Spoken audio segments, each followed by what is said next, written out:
I'm spending the day with one of Europe's top grapplers, Max Lindblad, to see what life is like on the other side of the world for someone who has made the jiu-jitsu dream a reality as a pro grappler and gym owner. And I'm headed over right now to meet him at the gym he runs, Stark Jiu Jitsu, where the plan is for us to jump in a frozen lake and then do some sparring rounds so I can see if I can hang with a world-class athlete. But he and Douglas just finished morning class, so we're gonna get some Swedish food first real quick to fuel up for the training later. And I don't know it yet, but there's a special guest at the gym right now who I'll get to roll with later too, so stick around to the end of the video. So where are you guys taking me to eat? It's like actually a supermarket, but inside the supermarket they have like a restaurant, so hopefully we get something Swedish. I really wanted some Swedish meatballs, but they didn't have any, so I just got what Max got, which was some kind of fried pork belly dish, I think. It was really good. And if you know what it is, please drop a comment. I was nervous for the lake now, but sitting around in the sun, I realized it was about 10 degrees outside, so I wasn't sure how cold it would actually be. I asked Max to take me to the lake because I'd heard that winter swimming is popular in Nordic countries, and even Swedish school kids learn how to handle falling through ice. Tangentially, a Dutch guy named Wim Hof is famous for cold exposure and his breathing technique, which I use to manage pre-competition anxiety,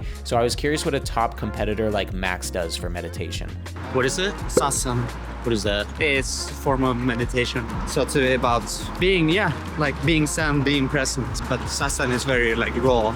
Yeah. And if you like this kind of stuff, you should really look into it. Since it was raining, nobody was there, but who knows if this Swedish lake monster lie under the surface. Are there like crocodiles in here? That's the crocodile. Now it was time to see how cold the lake actually was.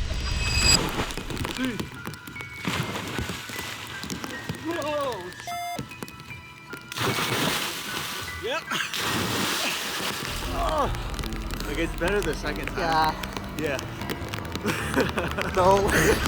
What's the craziest thing you've ever done? Probably like wasting my life wrestling in the pajamas, right? Yeah. That's probably the best. Yeah, that's probably. I noticed that Max has a Memento Mori tattoo on his chest, which I also have on my wrist. It appears in a lot of literature, including Stoicism, and it's a reminder of the inevitability of death. But rather than being something morbid, it's a reminder to take advantage of the present moment. How do you feel after the... Energized. I feel like I could do some jiu-jitsu. Max has had a lot of competition success, and as a competitor myself, I really wanted to pick his brain for some advice before we started training. For 15 years, I've been competing almost every month, so there's a lot of tournaments. What's your biggest advice for somebody who's newer to competing? Win or lose is not really the point. You prepare as hard as you can, and then the preparation is the thing you can really control. But sometimes stuff happens, like you have a bad night of sleep, or you get sick before the fight, or whatever. You have a bad warm-up, whatever. Stuff can happen that's gonna affect your performance in a bad way, and that's gonna be out of your control. So just try to prepare as good as you can. Like in the beginning, I was super nervous. I'm still nervous before competitions, but before I was super nervous, almost didn't want to be there. Then sometimes I was super pumped, but it changes from time to time, and I guess that's normal. Max has had a long competition career, and now he's shifting his focus a bit. One important part of me, and one of the biggest things for me, is having a school, having my own school. Today I'm more focused on giving the opportunity to others to chase their dreams. It's almost time to train, but first, Max wants to show me some pretty, I guess you could say, historical locations nearby. I think it's so many great jiu-jitsu athletes here. To the esports bar? Yeah. Tommy Langochen, Tarek, Adam Verzinski, everybody that's been in Sweden, they've been here. So after this, you're gonna become a world champion as well. Oh, that's the secret, is just go to this esports bar? As Max showed me around the labyrinth of computer monitors, giant chairs, and neon lights, I could feel the spirits of Tommy, Tariq, and Adam giving me their jiu-jitsu skills so I could one day stand on the world's podium. But now it was time for our second, even more historical location. But before we got there, he told me something pretty interesting and pretty painful. Who's your favorite jiu-jitsu athlete? Today, Like, I love watching Tainan. I was supposed to fight him 7th of September. Of course, I want to fight Tainan. He's the best. Like, he's the guy you want to fight. He's the one that you want to test yourself against. So I ended up getting staph in my knee. At one point, my calf was as big as my thigh. Like, I was completely destroyed with the antibiotics. So I really understand like what Gordon been through with his stomach. Max is taking me inside the Gustav Vasa Church, right next to the Odenplan metro station that I had arrived at earlier. It's beautiful inside, inaugurated in 1906 and designed with what's called the Baroque Revival style. I'm always fascinated at the juxtaposition of modern and old while traveling throughout Europe, and this is a perfect example of that. But now that I've had a pretty varied cultural experience today, it's now time for some no-gi training. We're grabbing some quick snacks at the grocery store to fuel up before class starts because we're gonna be there for 2 hours back to back. Now it's time to see if I can hang with a pro athlete. We've just changed into our no-gi gear and I can tell immediately that Max has a great coaching relationship with his students. But Max isn't gonna coach the no-gi class tonight. Instead, he's gonna be my training partner. We drilled a bunch of takedown stuff, but now we're doing some situational sparring from the dogfight position. The rules are simple. One person starts with the overhook and it's first to score. And if we disengage, then we'll reset also. I'm trying to keep Max in front of me, but he's doing something tricky. He's constantly circling to my back and stepping over my leg to trap me, and I'm not using my body positioning and overhook very well to prevent any of that. He scores both hooks for 4 points, so we reset. This time my knee is way too close to him, so he hits this cool knee tap. And then I stand up thinking I can get away, but he circles to my back and hits a clean mat return.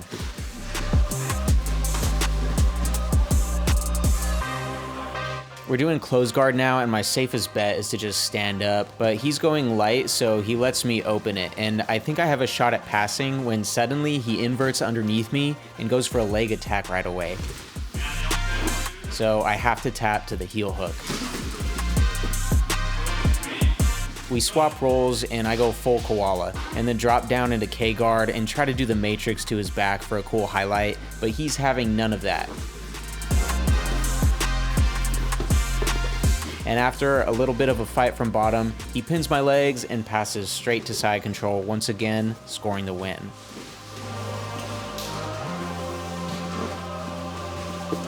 But our time in no-gi is not over. Now it's time for a full roll.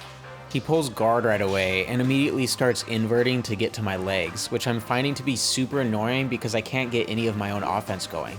Passing from the body lock is one of my strongest moves though, but he completely negates it, scoring 2 points off the bat. We reset since we're close to the wall and I stand up and he pulls guard right away, which in IBJJF would give me 2 points. So even though we're just training, I'll still take that win because I need anything at this point, even if it's just a technicality. But that's short-lived because he sweeps me again from my attempted body lock pass. And then he basically just steps over my legs and takes the back as I turtle. And just when he's about to get the hook, I block it with my hand to prevent the points and then defend the rear naked choke.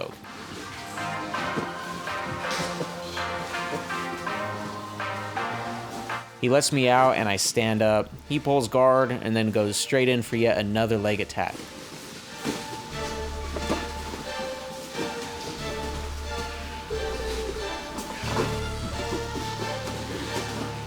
Just when I think we're gonna do some standing exchanges, there's another guard pull and he stops a lot of my passing attempts just by inverting. I try to prevent a leg entanglement, but accidentally sit too far back so he can reverse positions, and then I try to sweep him as well, but we both stand up and he just shoots a double.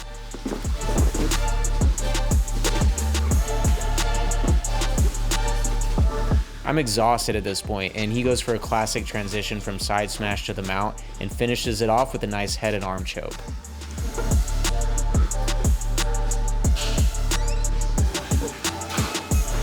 This guy's too good. I was letting him do all that for sure. But our training wasn't over just yet. After the gi class, Max and I paired up for yet another roll, and somehow he always finds his way to my back.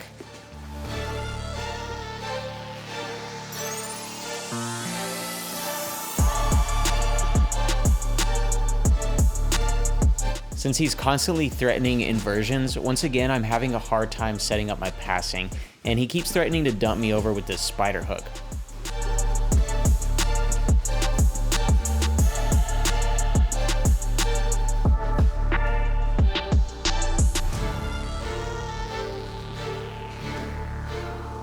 I'm exhausted from rolling a bunch of rounds with different people for the past 2 hours, and this, combined with Max's super high skill level, makes it really hard to keep his pressure off of me.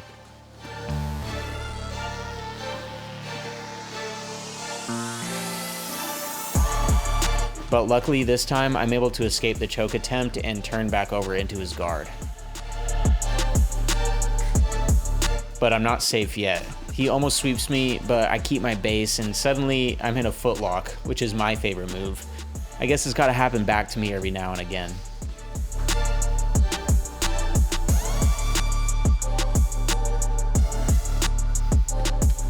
I gather the last bits of energy I have remaining and start hopping around his guard, but quickly find myself exhausted again, and he keeps inverting and then eventually reverses positions again, and I find myself stuck defending the pass.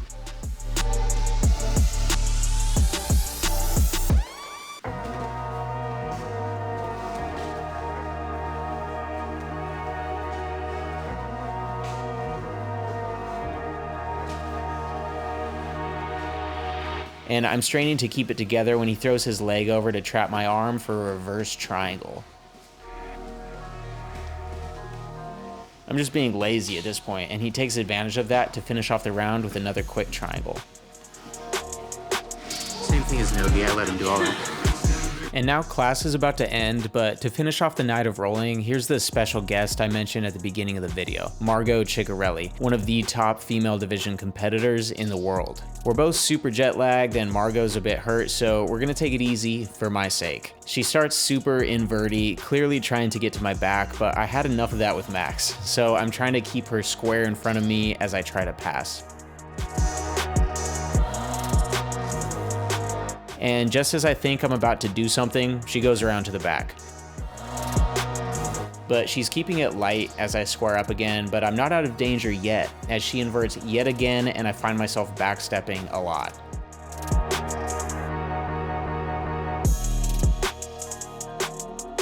I try to go for a pass, but I don't have the right angle, and she almost hits an arm drag to single leg, but bails on it and inverts. And since my bolo game is basically zero, I'm at a loss for a second until she tells me to go for a rolling back take. But since she told me the move to do, she gets out of it immediately. And as I'm going for this crazy dog style pass, she sets up a beautiful arm drag yet again, which is a warning of what's yet to come.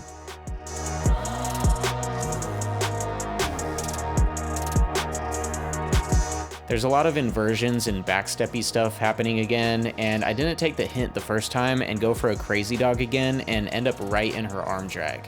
And then she starts doing all the crazy bolo stuff that I mainly know her for in competition, and it's pretty awesome.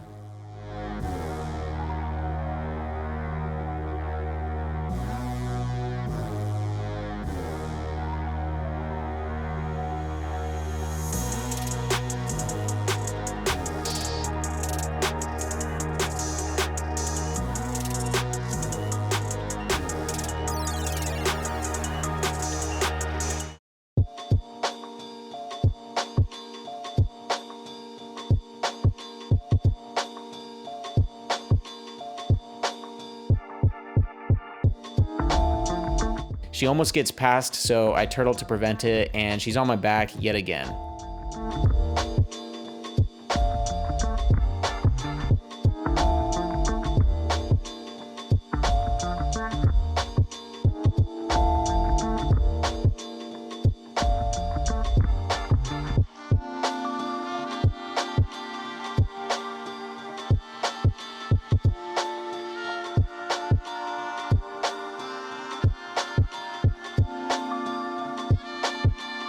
I go for a last-ditch ankle lock attempt, and the round ends. Thanks for watching, and if you want to support the channel, hit the join button below. It was great to get an inside look at just a small snippet of a pro grappler's life halfway across the world, and it confirmed what I've seen in my travels throughout the US, Europe, Brazil, and Japan, that the ethos, customs, and people of jiu-jitsu are pretty similar in most places. And the main differences you'll see are in the facility itself, coaching style, skill level of training partners, and curriculum. But if you want to travel and train, I highly recommend it. Just call or message ahead of time to know the drop-in fees and uniform requirements. Do you have any crazy, weird, or fun jiu-jitsu travel stories? Drop a comment below. And if you liked this video, here's another one I made in Sweden where I fought jiu-jitsu's biggest hater, Jesse Enkamp, aka the Karate Nerd.